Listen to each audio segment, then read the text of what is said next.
sommes les Gaulois réfractaires. Gaulois un jour, Gaulois toujours.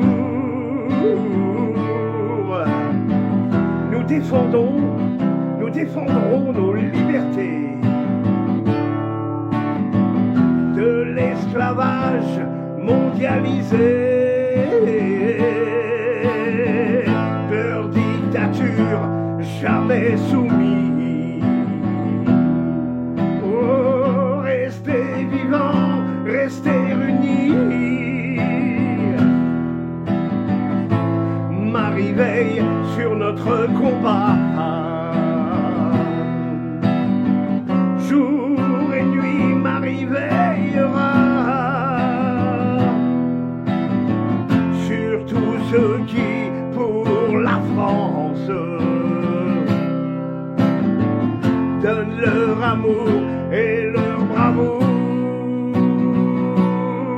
Hey! Nous sommes les Gaulois réfractaires.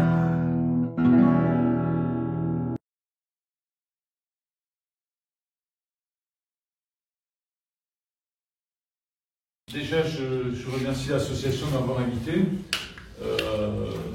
Et ne vous inquiétez pas si vous n'êtes pas très nombreux, parce que je donne des conférences devant 8 ou 800 personnes. Donc ça ne me pose aucun problème. Moi, ce qui m'intéresse surtout, c'est d'informer, de faire passer un message. Parce que la franc-maçonnerie ne se décrit jamais telle qu'elle est réellement. Je peux même affirmer que la plupart des francs-maçons ne savent pas de quoi ils parlent.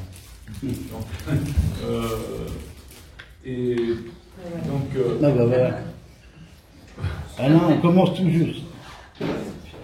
Voilà, c'est juste quelques mots de présentation.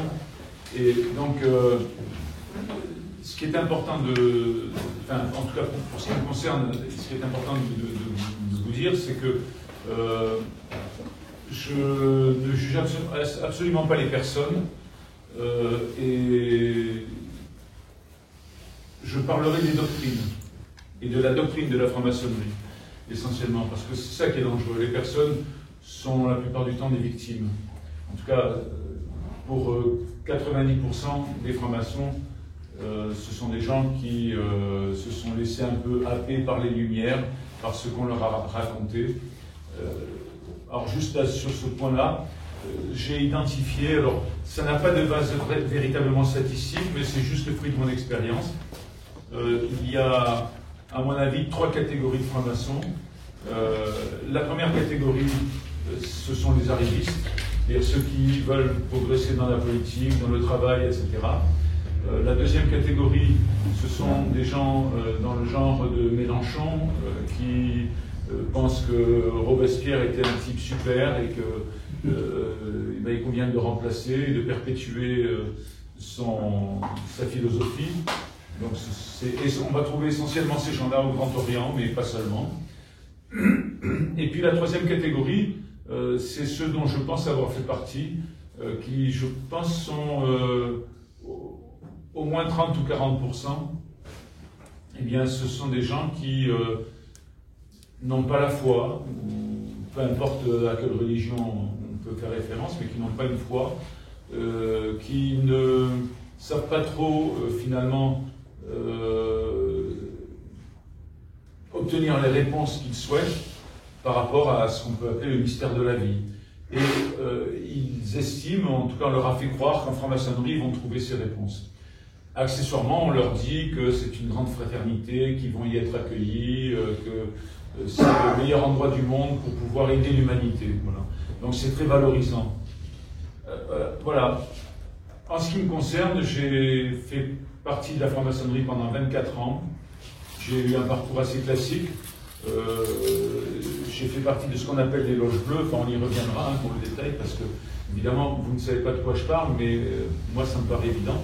Donc, j'ai fait partie des loges bleues et ensuite, j'ai fait partie des hauts grades. Et j'ai eu à peu près tous les postes d'officier, y compris celui de vénérable maître. Et du coup, j'ai écrit, j'ai retrouvé la foi, et c'est à la suite de ce retour à la foi que je me suis rendu compte que le chemin que la franc-maçonnerie propose et celui de l'Église sont complètement incompatibles. Oui. Du coup, j'ai écrit quelques livres. Alors, bon, vous trouverez mes livres si vous intéressent. On les trouve à la FNAC, sur Amazon, chez votre libraire, vous pouvez le commander sans problème. Et puis vous pouvez aussi le commander directement chez les éditeurs. Alors, j'ai eu 2 éditeurs, j'ai commencé chez Pierre Tucky et je suis actuellement chez Artege pour différentes raisons. Voilà. Donc, je vous dis quelques mots rapidement sur les bouquins que j'ai écrits. Donc, J'ai frappé à la porte du temple, c'est mon premier livre. C'est celui que j'aime le moins, mais beaucoup de gens l'aiment. Alors, je suis mal placé pour le juger ou le conseiller. Je servais Lucifer sans le savoir. C'est la démonstration que la franc-maçonnerie est luciférienne. Ensuite, j'ai écrit Fin de vie, qui est un livre qui démontre que l'euthanasie est un projet purement maçonnique. Ensuite, j'ai écrit sur le secret maçonnique ou vérité catholique. C'est les différents aspects du secret de la franc-maçonnerie. La conversion d'un franc-maçon, ça c'est un livre où je raconte en quelque sorte ce que j'étais avant de retrouver la foi, c'est-à-dire quelqu'un avec une vie assez dissolue, mais qui en apparence était riche, mais en réalité très vide, parce qu'il manquait quelque chose qui s'appelle la spiritualité, malgré le fait qu'à cette époque-là, j'appartenais à la franc-maçonnerie. Et puis je raconte dans ce livre comment je suis revenu à la foi, dans quelles circonstances. Je parle aussi de la franc-maçonnerie et de cet aspect de l'incompatibilité entre le chemin maçonnique et la foi catholique. C'est un livre qui est très personnel parce que quand j'ai commencé à écrire ce livre, j'étais sur un lit d'hôpital et on venait de m'annoncer que j'en avais pour 6 mois. Ça fait 4 ans de ça, donc le bon Dieu est tout puissant, bien plus que les médecins. Attendez, j'ai été trop vite. Voilà. Mon dernier s'appelle Franc-maçonnerie et politique parce que les souvenirs que j'ai de la franc-maçonnerie, ce dont je témoigne, c'est que la franc-maçonnerie est surtout utilise surtout la politique pour arriver à ses fins. C'est un projet politique finalement, la franc-maçonnerie, en même temps qu'un projet religieux. Et j'ai voulu parler au maximum de choses que les gens ignorent complètement, à savoir que nous ne sommes absolument pas en démocratie. On pense être en démocratie, mais on ne l'est pas du tout. Alors il y a quelqu'un qui m'a dit, oui, mais tu crois qu'ils ont attendu les francs-maçons pour faire ce qu'ils veulent en haut au Parlement? C'est pas ça le thème du livre. Le thème du livre, c'est qu'en fait, ils font ce que veut la franc-maçonnerie, ce qui n'est pas pareil. C'est-à-dire qu'on va élire quelqu'un sur des promesses, puis après il fait autre chose. Ça, c'est un problème. Par contre, le deuxième problème, c'est qu'on va élire quelqu'un dont on ne sait pas qu'il est franc-maçon, et puis il va obéir à la franc-maçonnerie plutôt qu'à tel ou tel critère qu'on peut imaginer. Voilà ce que je voulais vous dire là-dessus.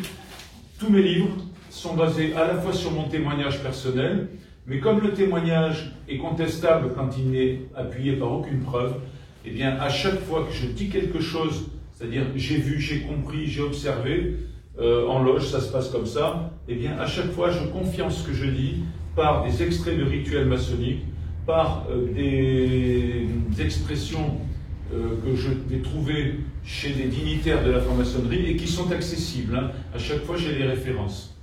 Donc voilà pour l'ensemble des livres. Ce que je vais vous dire ce soir, c'est un résumé de tout ça, avec quelques éléments en plus qu'on ne trouvera pas forcément dans le livre. Alors, sur bon, comme je sais qu'il est déjà un petit peu tard, je ne vais peut-être pas passer toutes les diapos, il y en a certaines que je vais zapper, parce que sinon ça va durer trop longtemps. Sur le thème de la politique, voilà ce que disait Pierre Simon, grand maître de la Grande Loge de France. Donc, on dit souvent que le Grand Orient est la maçonnerie politique et que les autres sont des spiritualistes. Bon, c'est faux. C'est faux parce que la Grande Loge de France, qui se dit spiritualiste, vous allez voir ce que dit le grand maître. Alors, le grand maître d'une loge, c'est un peu comme le pape pour les catholiques, hein, c'est le chef spirituel et administratif. Hein. Ce que nous nous attachons à transformer, c'est la société. Ce sont les frères de la Grande Loge de France qui ont été à l'origine des transformations législatives. Et le tout dernier qui vient d'être proposé au peuple français est le problème de l'euthanasie. Alors on sait qu'actuellement, notre président, Macron, veut appuyer. Alors évidemment, c'est difficile de savoir ce qu'il pense, parce qu'un coup il vous dit oui, un coup il vous dit non. Mais en réalité, il veut appuyer sur la légalisation de l'euthanasie. Alors là-dessus, tous les partisans de l'euthanasie diront la même chose. La population est prête aujourd'hui. Elle est favorable à l'euthanasie. Alors évidemment, moi je ne veux pas qu'on m'euthanasie. Mais si on me dit demain, quel est votre choix? Mourir avec une piqûre qui va vous endormir petit à petit et vous n'allez rien sentir, ou alors vous allez souffrir pendant des mois, ça va être horrible. Et votre famille, vous voyant souffrir, va souffrir elle aussi. Donc voilà le choix qui est proposé. Alors, une question comme ça, bon, moi je ne m'appelle pas Thérèse de Lisieux, donc je ne sais pas comment je réagirai. J'espère que je dirai non, je préfère mourir en souffrant pendant des mois et en confiant ma souffrance à Dieu. Mais devant l'épreuve, et je suis passé par là, bon, je peux vous dire sans fausse modestie que j'ai dit à mon épouse, si jamais on te le propose, tu refuses une quelconque euthanasie.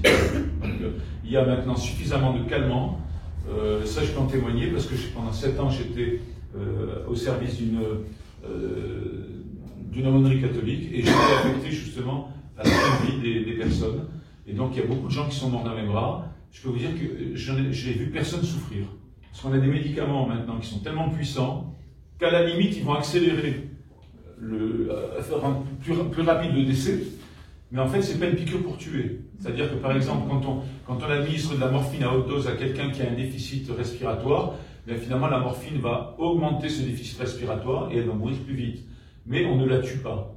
C'est-à-dire qu'on enlève sa souffrance. On prévient la personne, j'ai été témoin de ça, on lui dit, voilà, vous souffrez beaucoup, donc maintenant, il faut augmenter les doses. Mais si on augmente les doses, eh bien, vous allez partir plus vite. La personne dit oui, et puis elle ne souffre pas, elle a un calmant, voilà. Donc, l'euthanasie, cette citation-là, elle n'est pas de maintenant, hein. Elle est de l'an 2000, avril 2000. Donc ça fait 23 ans que Pierre Simon dit ça. Et c'est encore plus ancien, puisque la première tentative de légalisation de l'euthanasie en France a été portée par un certain Caillavet, je crois que c'est Henri Caillavet, qui était sénateur et franc-maçon, et elle date de 1978. Alors, la franc-maçonnerie, elle a une particularité, elle travaille à l'échelle des siècles. C'est-à-dire que quand un franc-maçon va mourir, eh bien toujours après ça continue. C'est une idéologie. C'est un peu comme le communisme finalement. Lénine est mort, mais il y a encore des communistes. Hein. Il y a Solzhenitsyn qui a expliqué ce qu'est le communisme, il y a encore des communistes. Ça les regarde, hein, je veux dire, c'est pas le problème. Mais c'est le même fonctionnement. D'accord? Donc, voilà, ce qui est important. Alors, je ne vais pas tout vous les présenter. Hein. Vous avez tout ça dans mes bouquins. Ce qui est important, voilà ce que dit Fred Zeller, ancien grand maître du Grand Orient. Les francs-maçons, de François Mitterrand, ou de Jean-Jacques Servan-Schreiber, de Gaulle, de Pompidou, de Mesmer, défendent au Parlement les positions prises par la franc-maçonnerie. Donc déjà, on voit bien que tous ces gens sont élus, mais qui vont avant tout défendre ce que dit la franc-maçonnerie. Mais personne ne le sait, ce que dit la franc-maçonnerie. Tout ça, c'est dans les loges. En d'autres termes, et c'est ça qui est important, nos frères parlementaires sont chargés de transporter jusqu'au Parlement les données élaborées au sein de nos ateliers. Donc, tout à l'heure, je disais, nous ne sommes pas en démocratie. Je pense que ça le démontre largement. Parce que, jusqu'à preuve du contraire, on ne va pas dans les loges pour discuter de la future loi, hein, nous. Hein, voilà. S'agissant, alors vous allez avoir un discours, la franc-maçonnerie va dire mais non, mais nous ne sommes pas contre l'Église, nous sommes tolérants, nous acceptons toutes les croyances ou les non-croyances. Voilà, alors c'est un mensonge de plus. On viendra après sur le thème de l'incompatibilité. La revue maçonnique l'Acacia, qui est c'est un peu comme France catholique, hein, comme revue, mais pour les francs-maçons, c'est l'Acacia, c'est le journal je crois, du Grand Orient. La franc-maçonnerie est la contre-église, le contre-catholicisme, l'église de l'hérésie. Et puis dans un bulletin du Grand Orient, nous autres, francs-maçons, devons poursuivre la destruction définitive du catholicisme. Donc on voit bien qu'il y a une guerre. Voilà. Alors bon, ça c'est pour dire ce que je disais tout à l'heure, hein. C'est-à-dire qu'il faut faire la différence entre les francs-maçons et la franc-maçonnerie. Il y a d'ailleurs des gens charmants en franc-maçonnerie qui se sont égarés, hein. Je crois qu'il nous appartient d'essayer de les ramener à la raison. Je ne dis pas de les ramener à l'église, hein, parce que je ne fais pas de prosélytisme. Chacun peut avoir sa foi, ils peuvent aller même à la mosquée, ils peuvent aller à la synagogue, c'est leur problème. Mais en tout cas, il faut leur expliquer qu'en restant en franc-maçonnerie, ils mettent leur âme en danger. Alors, on a deux types d'obédience. On a des obédiences qui se disent déistes et des obédiences qui se disent laïques. Alors, vous savez, c'est un peu comme... vous allez voir, hein, je dévoile un petit peu. Notre président Macron est franc-maçon. Donc, on est dans le rythme du en même temps. C'est-à-dire que la franc-maçonnerie a dit, mais moi je suis déiste, mais en même temps je suis laïque. Ça dépend des obédiences. Mais comme ça, en fait, on ratisse large. Macron ne fait pas autre chose, hein. Macron, il dit ni droite ni gauche, mais tout le monde en même temps, voilà. Et là, c'est exactement ça. En fait, les obédiences déistes, c'est le cheval de Troie. C'est-à-dire, je vais mentir pour attirer à moi ceux qui sont croyants. En particulier les catholiques. Et pour les attirer, je vais les dire, alors ça c'est une citation du grand maître de la Grande Loge nationale française, qui est l'obédience déiste par excellence en France. Entre les éléments de notre règle, la croyance non dogmatique en Dieu, grand architecte de l'univers. Faute de quoi, si vous n'avez pas cette croyance en Dieu, grand architecte de l'univers, vous ne pouvez pas rentrer dans cette obédience déiste. Alors il y a la GLNF, il y a GLTSO et je crois également la Grande Loge de France qui vous demande de croire en Dieu. Alors, pour quelqu'un qui a la foi, que ce soit un catholique, un musulman, un juif, c'est satisfaisant parce qu'il va dire, mais finalement, je peux être là-dedans puisqu'il faut croire en Dieu. En fait, c'est un piège parce que si on analyse cette phrase, d'abord, le grand maître parle d'une croyance et pas de la foi. C'est-à-dire que si on parle, je ne connais pas bien la religion juive, mais je connais un peu la religion musulmane, je connais très bien la religion catholique. Je peux vous dire, si vous dites un musulman ou un catholique, alors je parle de vrais croyants, hein. Si vous dites, voilà, votre foi c'est une croyance, il va vous dire, non, ma foi c'est une foi. C'est pas une croyance c'est une opinion. La foi, c'est quelque chose, c'est un don de Dieu qui vous prend et qu'on peut bien sûr démontrer par la raison, mais qu'on démontre, hein, c'est-à-dire que l'existence de Dieu se démontre par la raison d'un point de vue philosophique, mais ça n'est pas une croyance. Donc déjà, tout faux en franc-maçonnerie. Non dogmatique, alors là je parlerai du catholicisme, mais même on peut parler de l'islam. Un catholique ne peut pas dénoncer les dogmes de l'Église, sinon il n'est plus catholique. S'il dit « je ne crois pas dans la Sainte Trinité », c'est pas la peine, il est en dehors. Hein. Or, on lui demande d'être non dogmatique, c'est-à-dire de rejeter les dogmes qui fondent sa foi. Je suppose qu'un musulman, si on lui dit par exemple tu vas dire que Allah s'appelle le grand architecte de l'univers, de mémoire, Allah il a 99 noms. Hein. Si le 100e nom, c'est un blasphème. Donc le blasphème est mal accepté par les musulmans.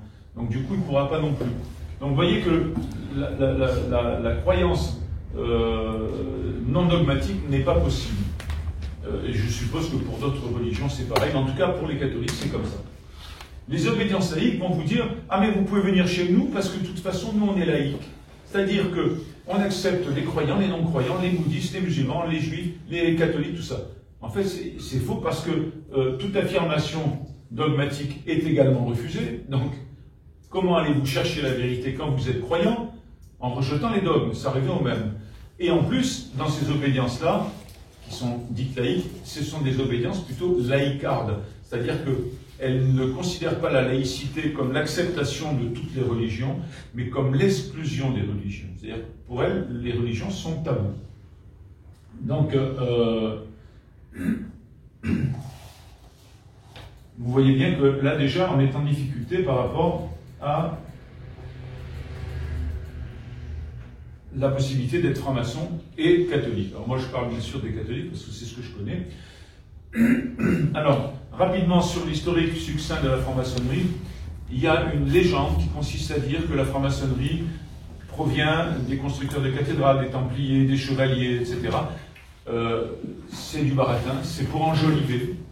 Et ce que je vous dis là, je ne l'invente pas. Vous avez un livre qui s'appelle d'ailleurs La franc-maçonnerie, écrit par Alain Bauer, qui est ex-grand maître du Grand Orient, et Roger Daché, qui est président de l'Institut maçonnique de France. Donc c'est quand même deux pointures, comme on dit, si vous passez l'expression. Ce sont des gens fiables. Bien, ils vous disent dans ce livre que ces références aux constructeurs, etc., c'est-à-dire aux maçons opératifs, c'est du baratin. Ils vous disent clairement. Donc, en fait, la franc-maçonnerie naît le 24 juin 1717 à Londres. Elle est créée à l'époque par un groupe d'occultistes dont on suppose pas qu'ils le sont. On ne les connaît pas comme tels. On va avoir par exemple Isaac Newton, on le connaît comme physicien, mais en fait c'est un alchimiste. On va avoir Elias Eshmol, mais bon, lui on le connaît moins bien en tant qu'homme de science. On va avoir Théophile des Aguliers, James Anderson, qui sont des pasteurs protestants. Et ces gens-là sont plus ou moins, peut-être pas les deux pasteurs, mais en tout cas les autres, sont plus ou moins inspirés, sinon affiliés, à des sociétés secrètes, comme par exemple les Rosicruciens ou les Illuminati. Encore que les Illuminati, il semblerait qu'ils soient nés bien après la franc-maçonnerie. Mais en tout cas, ce qui est sûr, c'est que ce sont des occultistes. Donc, pourquoi 24 juin? Parce qu'en fait, le 24 juin, ça nous rappelle la Saint-Jean. Et donc, c'est la fête de la lumière. Symboliquement, pour la franc-maçonnerie, la lumière maçonnique arrive sur le monde. Voilà. Et on va voir très rapidement, en 20-30 ans, la franc-maçonnerie se développer un peu partout dans tous les pays d'Europe.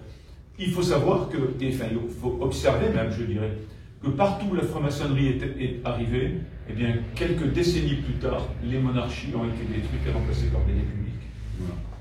En particulier en France. Qu'est-ce que c'est la franc-maçonnerie? C'est à peu près 160 000 maçons en France. L'obédience la plus importante, c'est le Grand Orient. Après, on a la Grande Loge. La GLNF, elle s'est scindée en deux.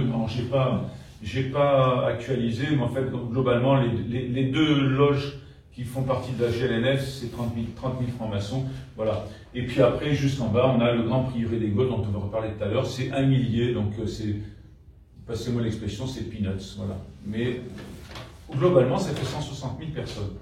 Alors, ces gens-là, j'ai pris le soin de regarder sur l'INSEE, c'est 0,3% de la population en âge de voter en France. Donc, ils sont 0,3%. Vous allez voir pourquoi c'est important.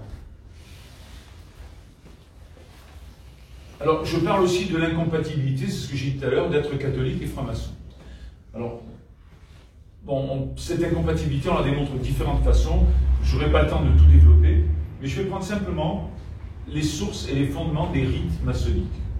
Alors, globalement, ils ont tous un point commun, c'est la légende maçonnique. Alors, la légende maçonnique, c'est l'histoire d'Hiram, qu'on trouve dans le livre des rois, dans la Bible, mais la ressemblance s'arrête là, parce que c'est une légende également.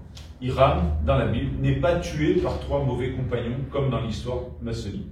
Voilà. Indépendamment de cette légende maçonnique qui est commune, eh bien, le rite écossais ancien et accepté, qui est le rite le plus pratiqué dans le monde, c'est celui que je connais bien, parce que c'est le rite exclusif du droit humain, mais toutes les loges le pratiquent, au choix des ateliers. Eh bien, il est fondé sur l'hermétisme égyptien, le pythagorisme grec, l'alchimie islamique, la kabbale hébraïque, le gnosticisme chrétien et la chevalerie templière. Alors là, il faut faire juste un petit point de détail.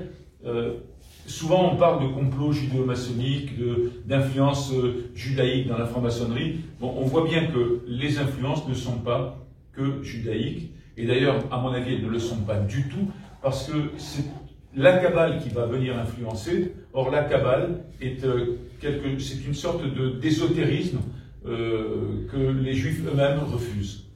D'accord?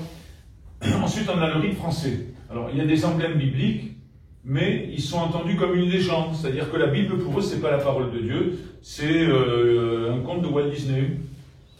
Ensuite, on va avoir l'alchimie islamique également, et la légende maçonnique, comme je disais tout à l'heure. Le rite écossais rectifié, c'est le rite qui passe pour être le rite chrétien. Alors là aussi, c'est un abus de langage, parce qu'en fait, ce rite, il est fondé sur deux choses. La tradition chrétienne initiale, mais ça n'est pas l'enseignement de l'Église. C'est-à-dire que n'importe qui parmi nous qui ne serait pas chrétien prend les écrits des pères de l'Église, fait un condensé et dit voilà, finalement, je me réfère à la tradition des pères de l'Église. Bon. Donc déjà, il y a une différence avec ce que dit l'Église en tant que conservateur de la parole de Dieu. Mais le deuxième fondement, c'est la doctrine ésotérique de Martinez de Pasquali, qui est un occultiste. Donc c'est une doctrine magique. Le rite émulation, qui passe également pour un rite plutôt spirituel, eh bien c'est la tradition abrahamique, donc ça on peut être d'accord, sauf que nous, catholiques, en tout cas moi, je parle pour moi, eh bien il y a un Second Testament quand même. Il n'y a pas que le Premier Testament avec Abraham. Donc il y a aussi la venue de Jésus, qui ne semble pas être une référence pour eux. Sauf que, bon, tout ce qui concerne le christianisme, dans ce rite a été enlevé à peu près au début du 19e siècle. Le rite Memphis-Misraïm, c'est le rite le plus occulte, le plus magique, il est fondé sur l'hermétisme de l'Égypte antique, la doctrine de Cagliostro, qui est un magicien du XVIIIe siècle également. Alors, par exemple, l'initiation au rite Memphis-Misraïm se fait avec son propre sang. C'est-à-dire que lors de l'initiation, à la fin de l'initiation, il y a un serment qui est prononcé. Et on signe, évidemment, ce serment. Bon, moi, en ce qui me concerne, je l'avais signé avec de l'encre, mais Memphis-Misraïm, c'est avec son propre sang. Alors, en quoi ces fondements sont contraires à la religion catholique? Eh bien, en fait, j'ai les références, alors vous les trouvez dans les bouquins, hein, Deutéronome, le Lévitique, les Actes des Apôtres. En fait, tout ce qui est de l'ordre de la magie, de l'occultisme est condamné. Et on n'a pas le droit de le pratiquer. Voilà. Donc, ça ne marche pas. Ensuite, les rites maçonniques, ou la doctrine maçonnique est un gnosticisme. Or, le gnosticisme, depuis le IIe siècle, a été considéré comme hérétique par saint Irénée, donc par l'Église catholique. Donc, vous voyez, ça ne peut pas marcher. Alors ça, c'est sur le plan de la réflexion juste philosophique. Moi, ce que je dis également, c'est que la franc-maçonnerie est une religion. Alors quand on leur dit ça, ils prennent de l'urticaire. Non, on n'est pas une religion, pas du tout. Bon, moi, si je me souviens bien, Vincent Payon, qui est probablement franc-maçon, mais dont je n'ai pas la preuve qu'il le soit, Bauer, qui est franc-maçon, grand maître en plus, ex-grand maître, tous les deux nous disent la franc-maçonnerie, c'est la religion de la République. Donc ils utilisent le terme de religion. Ces deux-là ne sont pas des imbéciles, hein. Ils connaissent la sémantique quand même.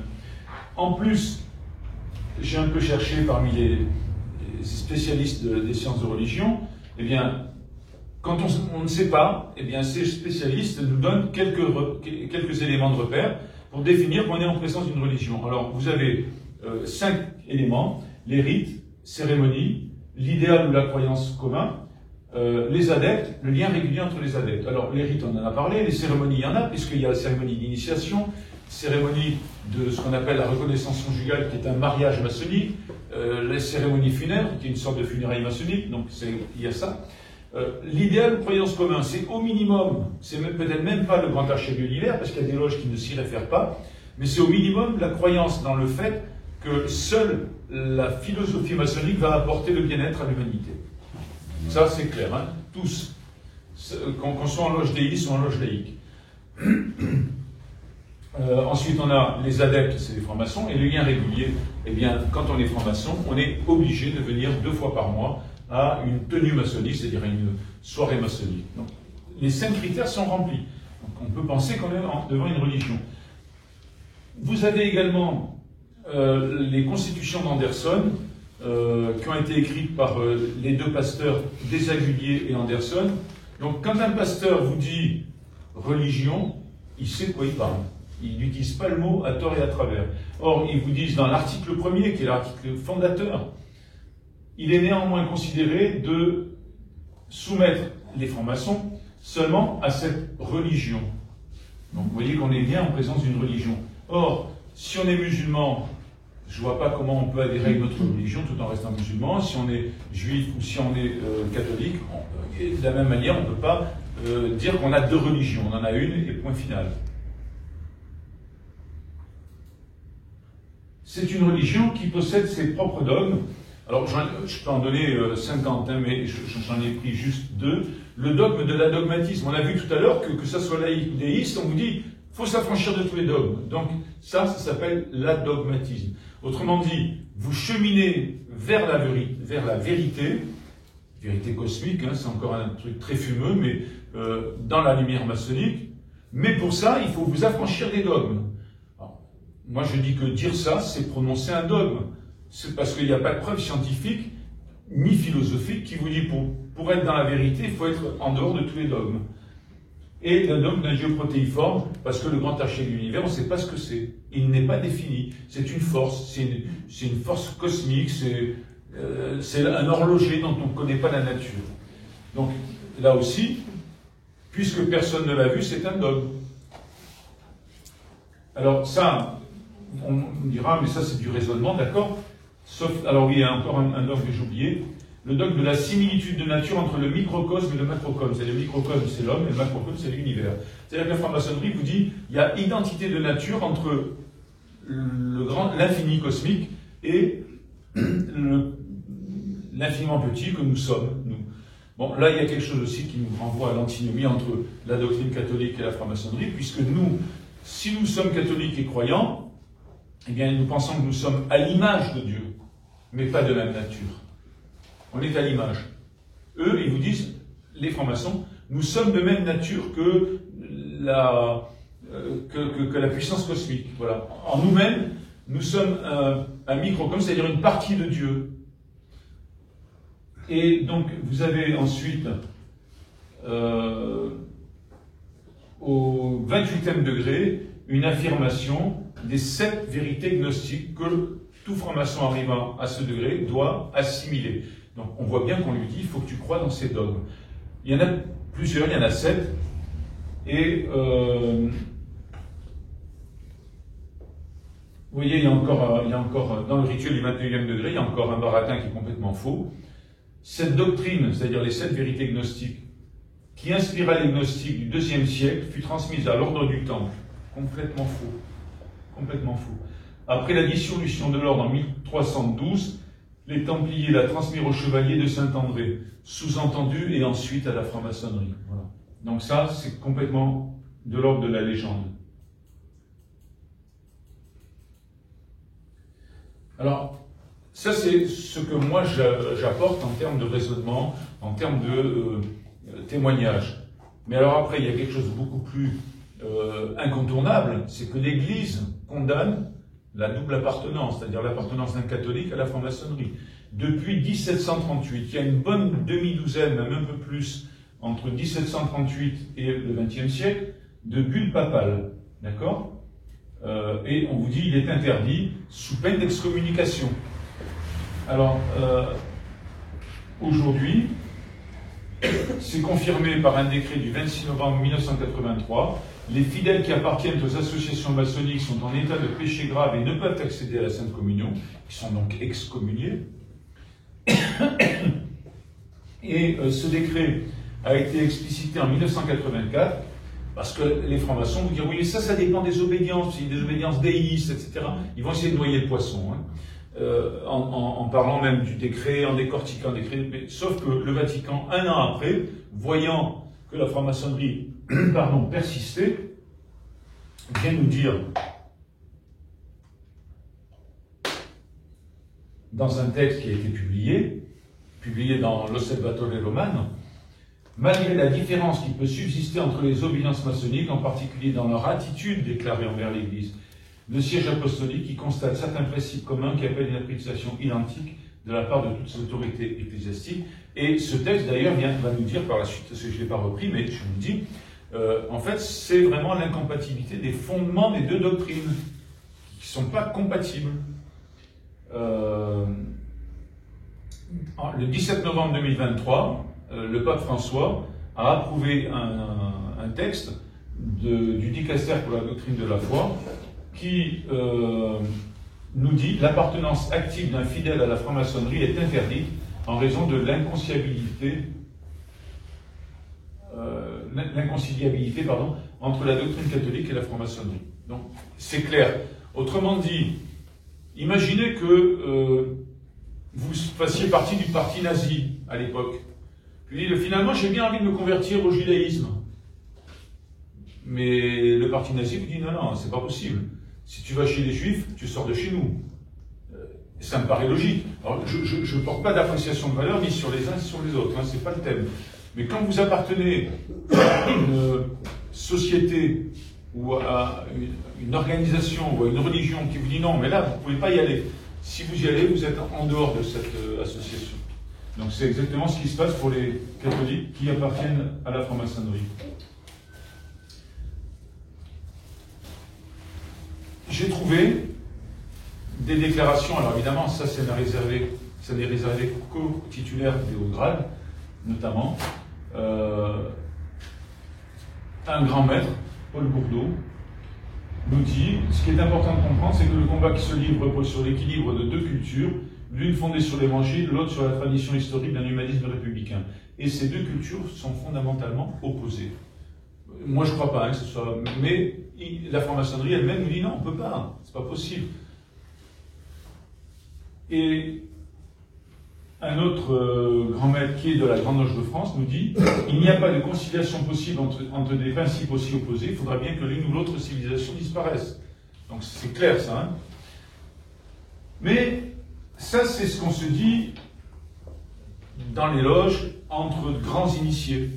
Pour le commun des mortels, eh bien, quand il s'agit d'attirer en fait les croyants vers la franc-maçonnerie, parce que la franc-maçonnerie aboutit à l'apostasie, c'est clair. C'est-à-dire, moi, tous les gens que j'ai connus qui avaient la foi, alors même que moi je ne l'avais pas à l'époque, ben, sont partis de l'Église. Le droit humain, obédience à laquelle j'ai appartenu, j'ai demandé, moi, à l'époque où on m'a proposé d'y rentrer, bon, j'étais loin de l'Église, je n'avais pas la foi, je n'avais plus rien à faire de la croyance quelconque. Mais quand même, il me restait ma communion, il me restait mon baptême, il y avait quand même, je pense que l'Esprit Saint intervenait. Puis j'ai dit à celui qui était mon parrain, j'ai dit, mais il n'y a pas une histoire d'excommunication? Mais il dit, non, c'était avant ça. Donc, mensonge ou erreur. Et je pense que le type était quand même relativement informé et intelligent, je pense plutôt au mensonge. Et d'ailleurs, le droit humain nous dit, j'ai la capture d'écran, hein, à propos de l'excommunication prononcée par l'Église catholique, il faut noter qu'aucune excommunication n'a été prononcée à ce jour. L'Église mentionne depuis 81, donc c'est faux, c'est 83 déjà, qu'elle la réserve à ceux qui œuvrent contre elle. Alors, je vous explique. L'Église n'a pas besoin de prononcer l'excommunication d'un catholique entré en franc-maçonnerie.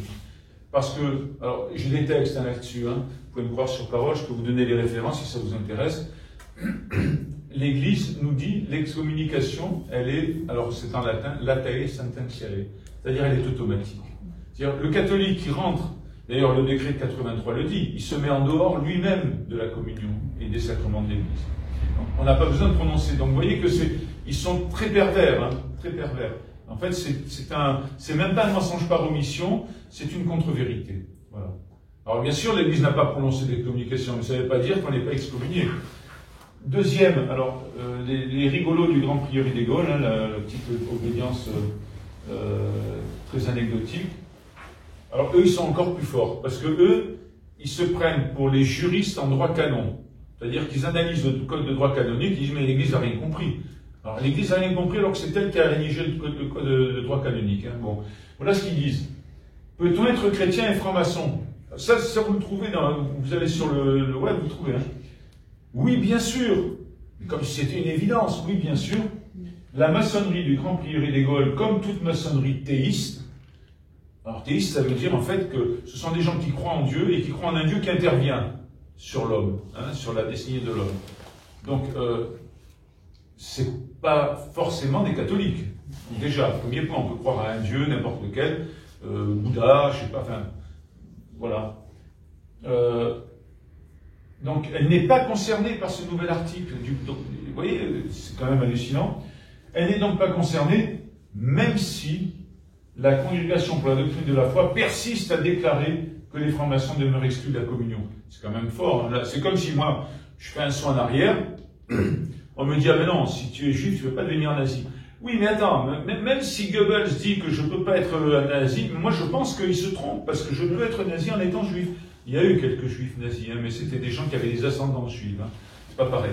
Donc, voilà. Et le Vatican ne cesse d'affirmer depuis 3 siècles, on l'a vu tout à l'heure, hein, qu'on ne peut pas être franc-maçon et catholique. On ne peut pas l'être non plus parce que la franc-maçonnerie est luciférienne. Alors, on le voit de différentes manières. Voilà le signe luciférien du 18e degré des hauts grades. Alors, regardez bien la position des bras. C'est ça qui est important pour ce qu'on va voir par la suite. Alors, le signe ne se fait pas exactement comme ça. En fait, il y a un bras qui montre le ciel et puis le même bras montre le sol. Mais comme c'est un dessin, le bras ne peut pas bouger sur un dessin, hein, d'accord? Il est figé, donc il est représenté comme ça. Et donc, dans toutes les représentations, on va voir un autre personnage, l'arcane 15 du tarot, on voit le diable. Alors, le diable, accessoirement, il est homme et femme, hein, vous avez remarqué? Oui. Donc, on va retrouver la théorie du genre, dont je démontre dans mon dernier livre qu'elle est issue d'une croyance d'un certain type d'obédience qui considère que l'androgynie est le nec plus ultra pour acquérir la plus haute spiritualité. C'est-à-dire que ça permet de rejoindre Dieu, parce que Dieu est androgyne, hein, selon eux. Dieu est androgyne parce que de toute façon, quand il a créé, quand Jésus lui dit Père, je viens de toi, voilà, donc Dieu a créé Jésus de lui-même, voilà. C'est tout un délire, ils tordent complètement la théologie pour faire rentrer le texte biblique dans leur croyance, et ils arrivent à abuser des gens qui n'ont pas de vrai fondement théologique. Donc il est homme et femme, et en même temps il a la même position des bras, qu'on voit, hein, là et là, avec un bras vers le sol, un bras vers le haut. On verra ce que ça veut dire, ça a une signification. On a Eliphas Lévy, qui est un franc-maçon des plus hauts grades, et un occultiste, un magicien, qui nous fait le dessin de Baphomet. Là, ça se précise un peu plus. C'est-à-dire qu'on a la même position des bras, mais en fait, c'est Satan. Et il a toujours des attributs féminins, et symboliquement, un attribut masculin également, mais qui est très symbolisé. Et évidemment, la tête du bouc, c'est-à-dire le diable, qui porte la lumière. C'est Lucifer, en fait. Et sur le fond, il a l'étoile flamboyante, c'est-à-dire le pentagramme qu'on voit à partir du 2e degré en loge.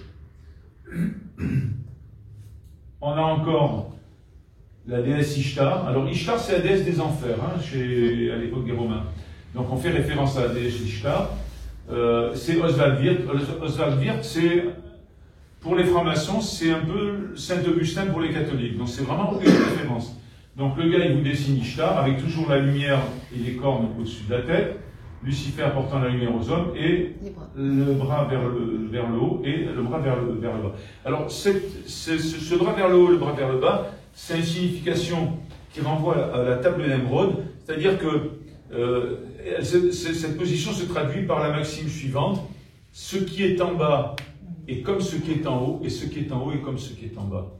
Or, ça veut dire quoi? Ça veut dire, si on va chercher un peu dans la théologie, entre guillemets, maçonnique, en fait, Dieu et le démon sont de même puissance. Ils sont équivalents. On verra tout à l'heure, hein, il y a des citations là-dessus. Donc, ils sont équivalents. Dans les 7 vérités gnostiques dont je vous ai parlé tout à l'heure, il y en a une qui est troublante. Le mal et les calamités sont nécessaires à l'équilibre de l'humanité. Je ne sais pas si vous voyez ce que ça veut dire. C'est-à-dire que grâce au mal et à l'équilibre et aux calamités, finalement, on s'en sort bien, quoi. Alors que nous, dans la religion catholique, on dit, mais le mal, il a été vaincu une fois pour toutes par le Christ. En apparence, évidemment, Jésus a été crucifié, mais il est crucifié par amour. Donc, à aucun moment, il a cédé à la violence du démon. Au contraire, il lui a montré que, tu vois ce que je fais sur la croix, tu ne peux pas le faire, parce que tu es trop mauvais. Voilà. Donc, il a vaincu le mal. C'est ça que ça veut dire quand on dit Jésus a vaincu le mal et il nous a sauvés. Donc, ce qui est en haut est comme ce qui est en bas. On va retrouver dans les évangiles Jésus qui nous dit tout le contraire, là aussi. Jésus nous dit, vous, c'est d'en bas que vous êtes, moi c'est d'en haut que je suis. Saint Paul nous dit également, intéressez-vous aux choses d'en haut, qui sont les choses de l'esprit, et pas aux choses d'en bas, qui sont les choses de l'enfer.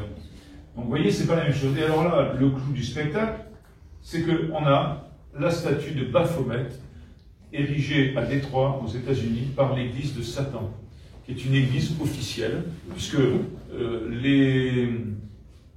les États-Unis reconnaissent comme église tous ceux qui veulent bien se déclarer église. Vous savez que sur un porte-avions de l'US Navy, dernièrement, il y a peut-être quelques années, 5-6 ans, il y a eu une messe noire, une messe à Satan, au titre de la liberté de religion. C'est quand même hallucinant.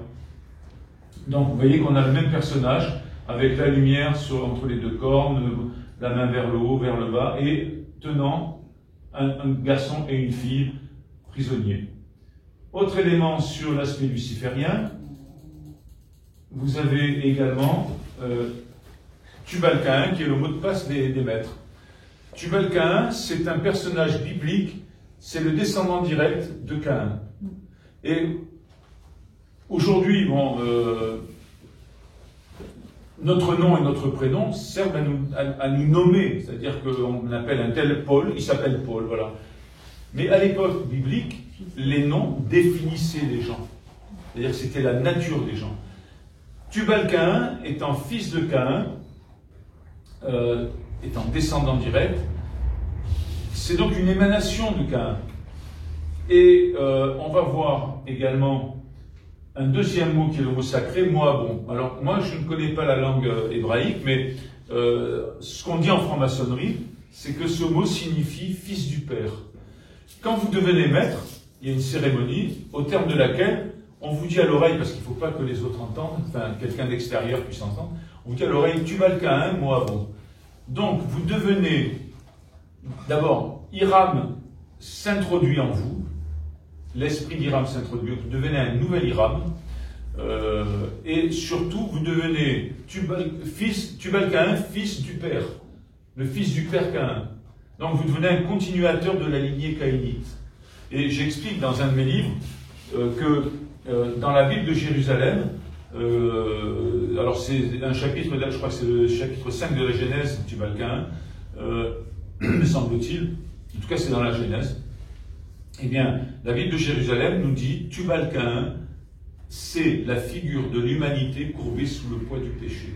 Donc voilà ce que vous devenez quand vous devenez maître franc-maçon. Ce dont on n'a absolument pas conscience, parce que moi, quand je suis devenu maître, j'ai entendu Tubal-Caïn, ça ne m'a pas bien sonné à l'oreille quand même. Je suis allé voir mon parrain en disant, mais c'est quoi, qui c'est Tubal-Caïn? Il m'a dit, c'est rien, c'est un forgeron de l'Antiquité. Vous voyez? C'est hallucinant. Alors c'est vrai que c'est un forgeron de l'Antiquité. Vous voyez toujours l'espèce de mensonge par omission. C'est un forgeron de l'Antiquité. Sauf que c'est lui qui a forgé les épées, d'ailleurs on le voit hein, sur la figure là. Également, aspect luciférien, elle glorifie secrètement le serpent de la Genèse. Mais ça, aucun dignitaire va vous le dire à la télévision. Au contraire, ils vous diront non, non. Dernièrement, j'ai entendu un grand maître qui disait que la franc-maçonnerie, c'était la panacée finalement pour le bonheur de l'humanité. Bon, je résume. Hein.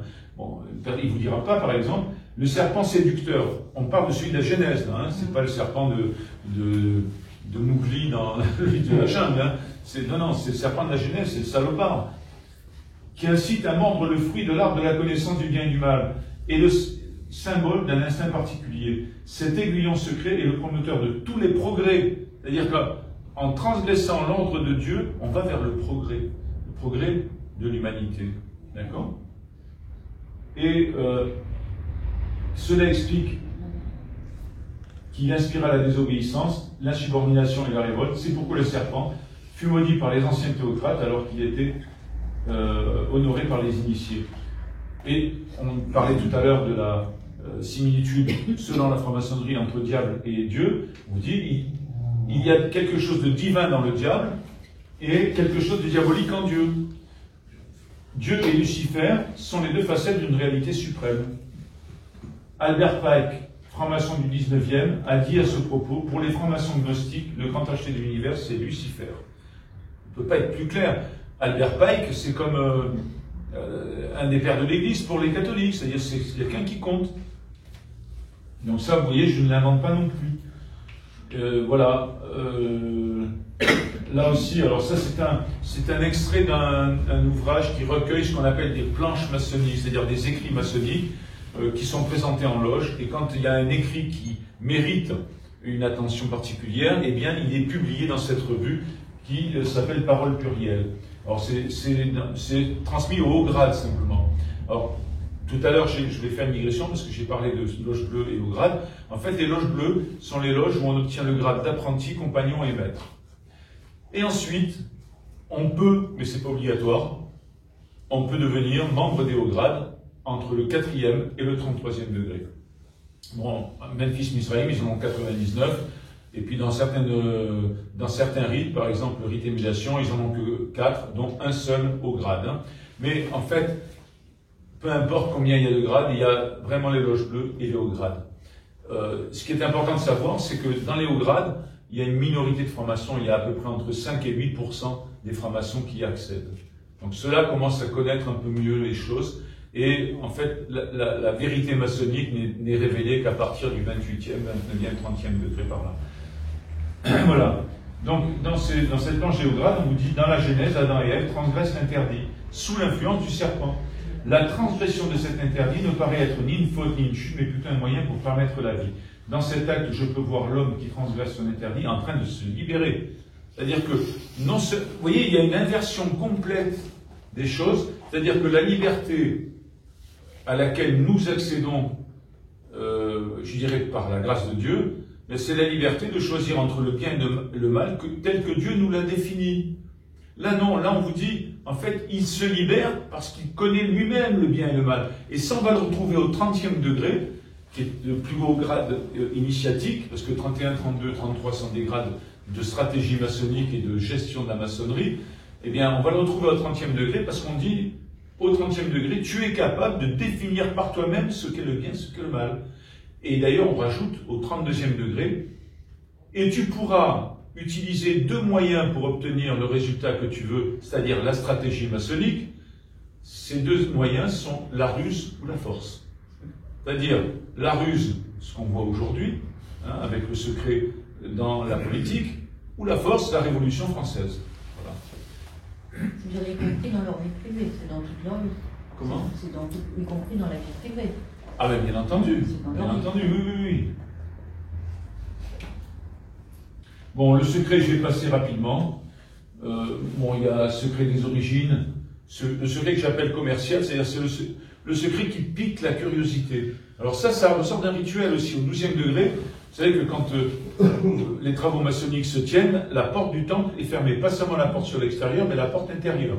Donc, parce que celui, par exemple, qui est apprenti, ne peut pas assister à une tenue au grade de maître. Il n'a pas le droit. Et s'il le fait, il risque une sanction. Et au 12e degré, qui est le grade de grand maître architecte, dans le rituel, on dit pourquoi ne nous sommes-nous pas assurés que le temple était couvert, c'est-à-dire que les portes étaient fermées?